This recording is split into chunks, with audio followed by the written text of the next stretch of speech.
The next one instrument, what we call it as a flame photometric. Okay, we are not detecting the absorption intensity. Instead of that, we usually detect the emission intensity of the solution. And the basic difference what we observed between the colorimetry and the flame photometry is here need not to prepare a colored solution. We usually use a colorless solution, but the thing is the component, or in other words the metal ion what we used, it interact with the flame and get excited to their original energy level to the higher energy level. Like the excitation is possible by the flame energy. Okay, in that such type of metal ion can be used to detect the concentration by using flame photometry. Like sodium, you may be known the sodium can able to excite from lower energy level to higher energy level. When you introduce a flame, that time we normally the Na plus ion gets excited. Usually it revert back to their original energy level by emitting their extra energy, and that intensity what we called it as a emission intensity, sodium. So what the color developed by a sodium when it impart to the flame, it develops golden yellow color, that you know. Then the other familiar element is a potassium. It forms a lilac color. Calcium, barium, like these components can able to show a color with the flame, and those elements easily, even the small energy if you introduce to the metals, so it gets excited. So those elements concentration can be detected by using flame photometry. The basic characteristic of or the theory of flame photometry is emission characteristic, that is emission of characteristic radiation by an element. Okay, by an elements like sodium, potassium, calcium, etc. And the correlation of the emission intensity with the concentration of that element form the basis of flame photometry. Okay, so emission intensity, we usually detect emission of characteristic radiation by an elements and the correlation of the emission intensity with the concentration of that elements from the basis of flame photometry. See, what is the basic principle involved when you inject or when you introduce a solution which contains sodium or a potassium ion? Usually, the sodium or a potassium ion exists in M plus X minus form. It is usually we introduced in a solution form. Some concentrated solution is introduced. Okay, when a solution containing a sample element is aspirated into the flame, usually a series of changes takes place. When it interacts with the flame, it first produces a mist. Okay, then it gets changes into a solid state. So it changes into a solid state, but that process what we call it as evaporation. By evaporation, mist changes to solid state.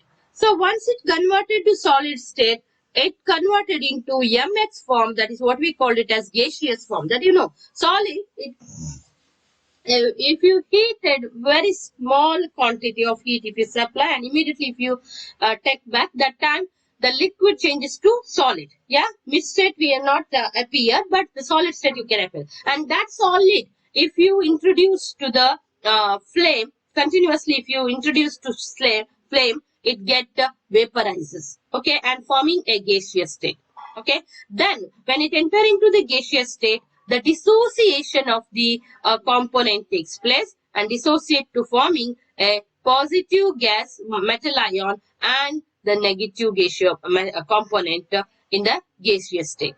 Okay, again if you continuously introduce this one, so this metal ion absorbs heat energy. The absorption of heat energy takes place. Absorption of heat energy takes place. As a result, the outer part of the electrons present in the outer shell, it get excited. Okay, and again which is in the gaseous state, it get excited, and this excited metal ion is not continue in that state, so emission take place. With the depends upon the absorption or the metal ion concentration.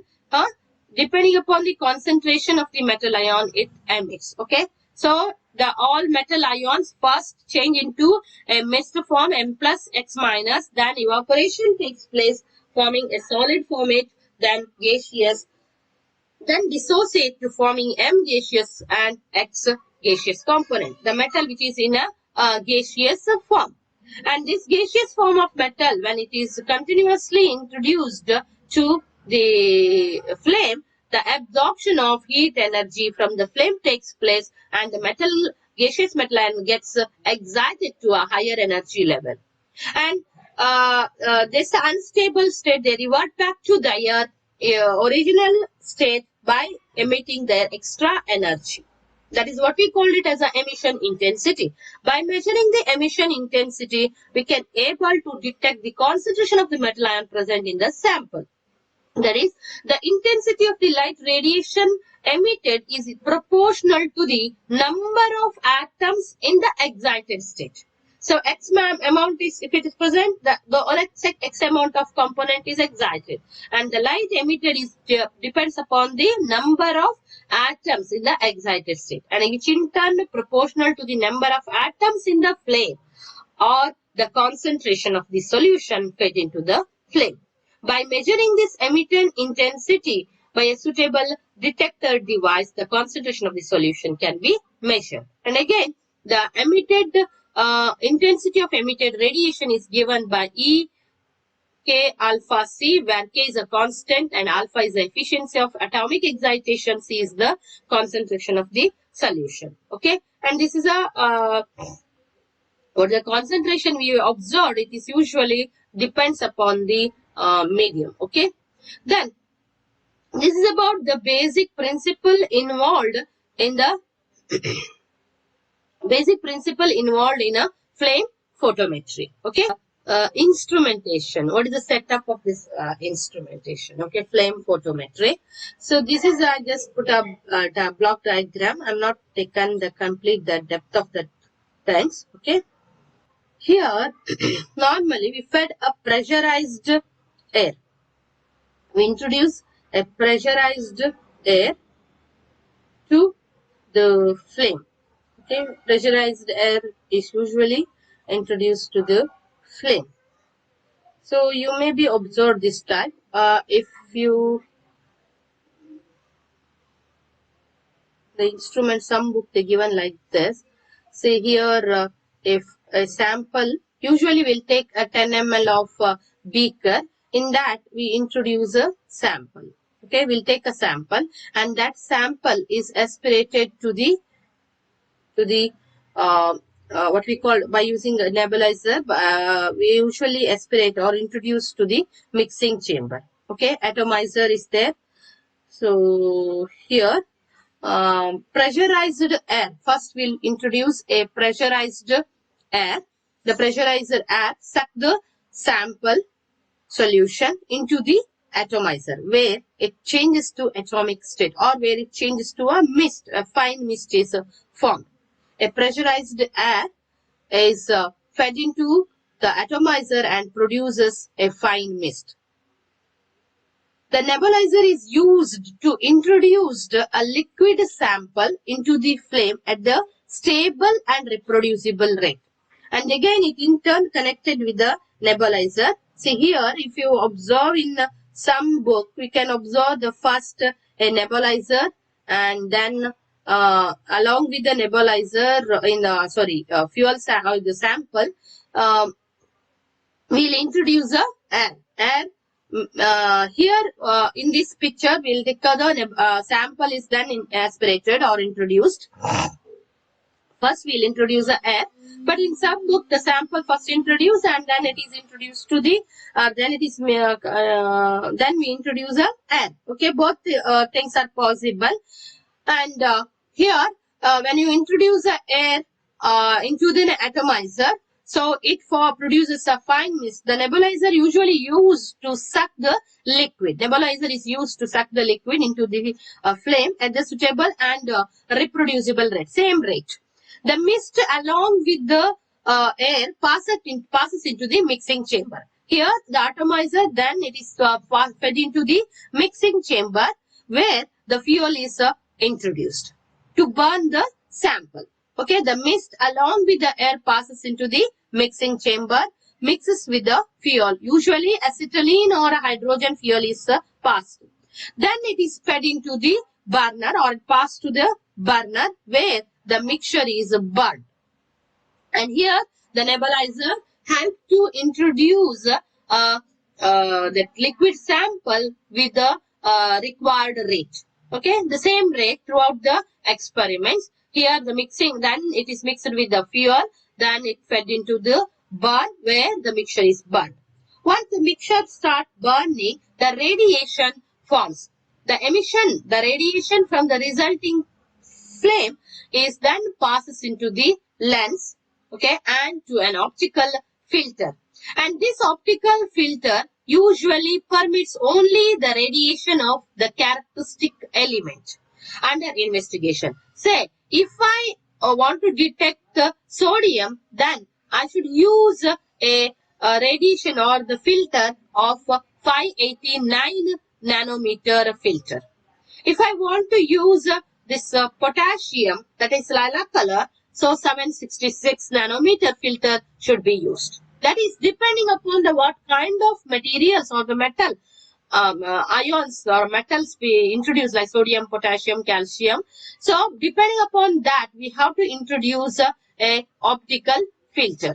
Okay, then it is passed through. That is, it can pass only the required component. That is, only it passes a sodium.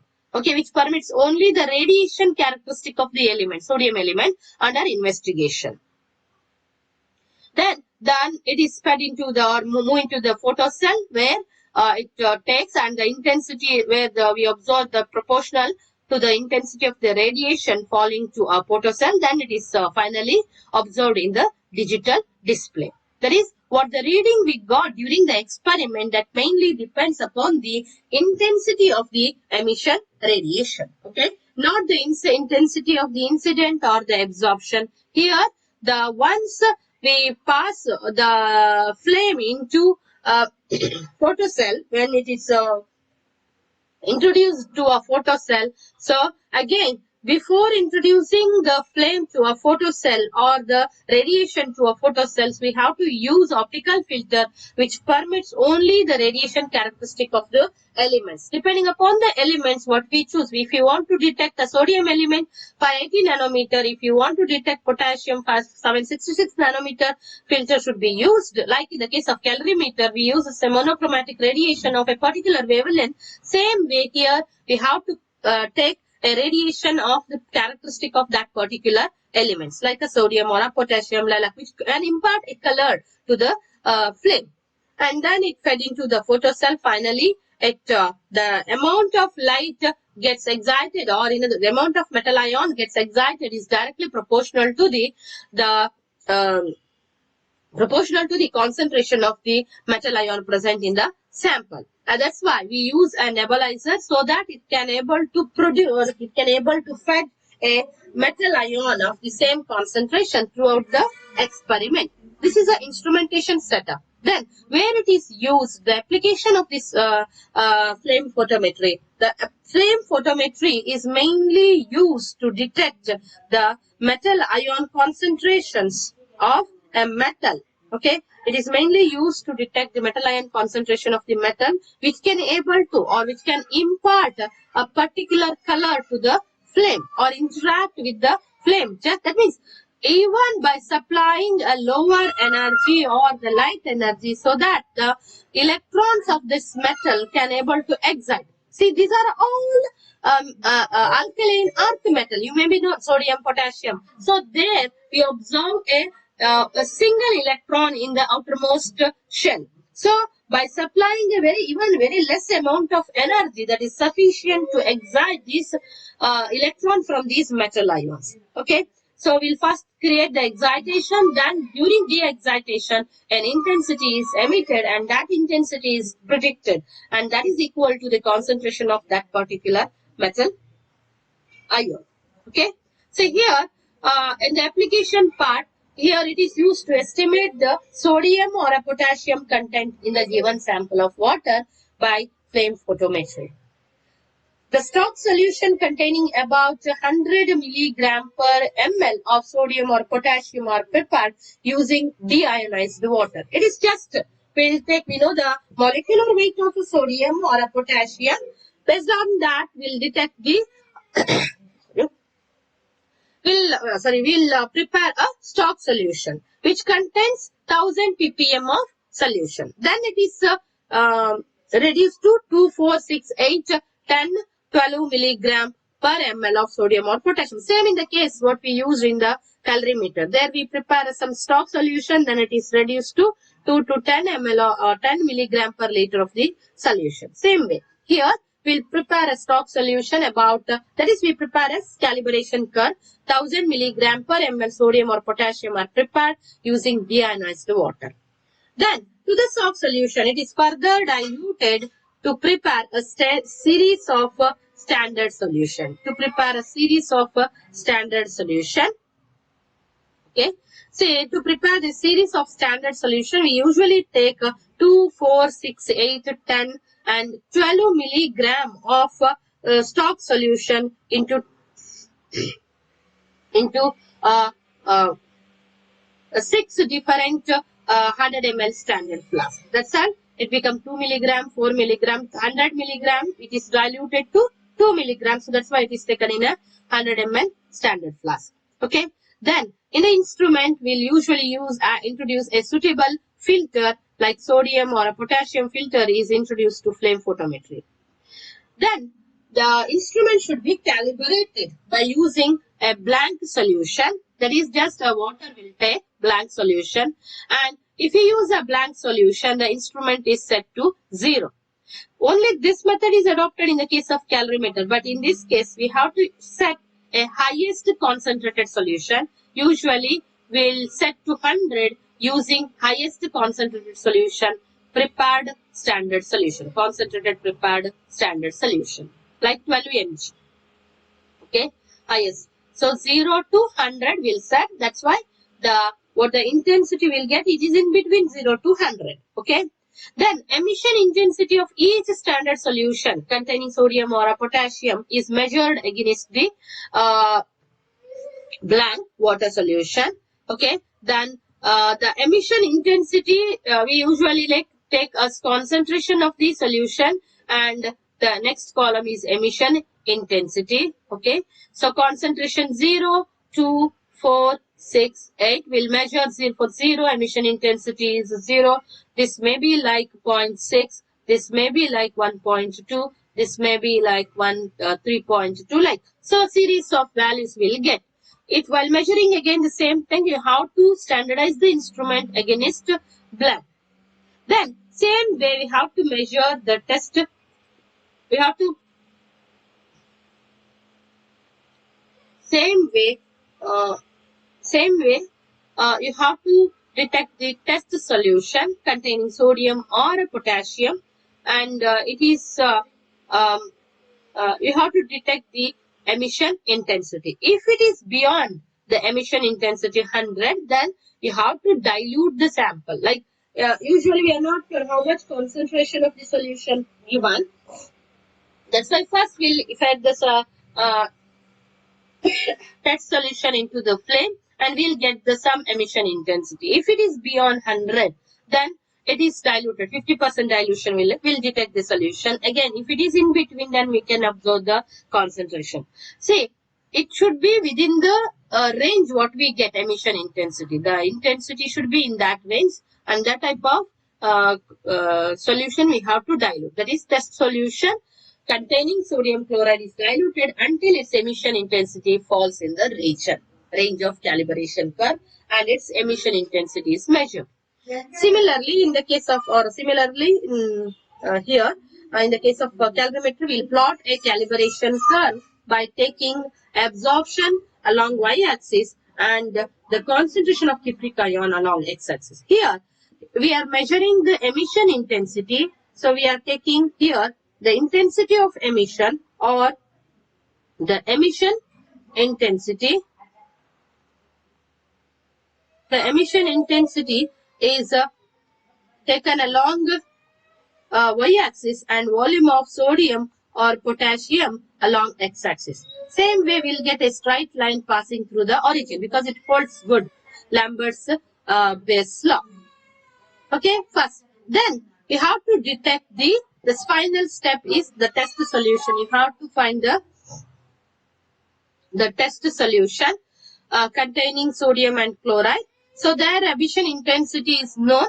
So from the calibration, can say the test solution falls maybe falls between 8 to or 4 to 6. I'll take it is in between one.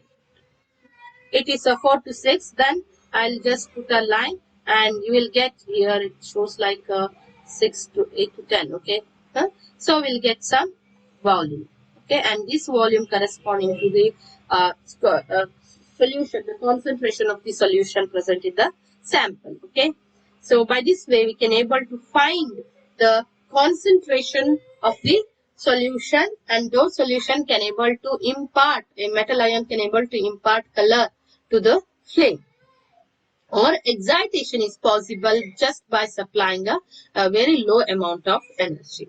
The main advantage of this is it is specific to one chemical species. Microscale quantity can be determined accurately. That is, very small quantity concentration can even detected by using the flame photometry. Limitation, it's very high. The cost of the instrument is high. Calibration is needed.